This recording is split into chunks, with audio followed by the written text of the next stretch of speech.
ಅಧ್ಯಾಯ 1. ಅರ್ಜುನ ವಿಷಾದ ಯೋಗ. ಕುರುಕ್ಷೇತ್ರದ ರಣರಂಗದಲ್ಲಿ ಸೇನಾವಲೋಕನ. ಶ್ಲೋಕ 1. ಧೃತರಾಷ್ಟ್ರ ಉವಾಚ. ಧರ್ಮಕ್ಷೇತ್ರೇ ಕುರುಕ್ಷೇತ್ರೇ ಸಮವೇತ ಯುಯುತ್ಸವಃ ಮಾಮಕಃ ಪಾಂಡವಶ್ಚೈವ ಕಿಮಕುರ್ವತ ಸಂಜಯ. ಅನುವಾದ.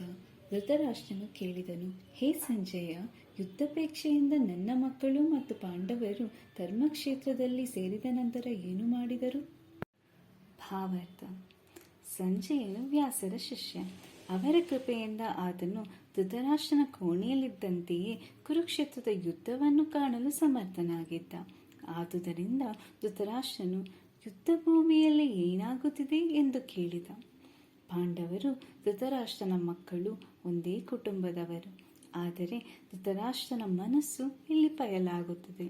ಉದ್ದೇಶಪೂರ್ವಕವಾಗಿ ತನ್ನ ಮಕ್ಕಳನ್ನು ಮಾತ್ರ ಕುರುವಂಶದವರೆಂದು ಹೆಸರಿಸಿ ಪಾಂಡವರನ್ನು ಕುಟುಂಬದ ಪಿತ್ರಾರ್ಜಿತ ಸ್ವತ್ತಿನಿಂದ ದೂರವಿರಿಸಿದ.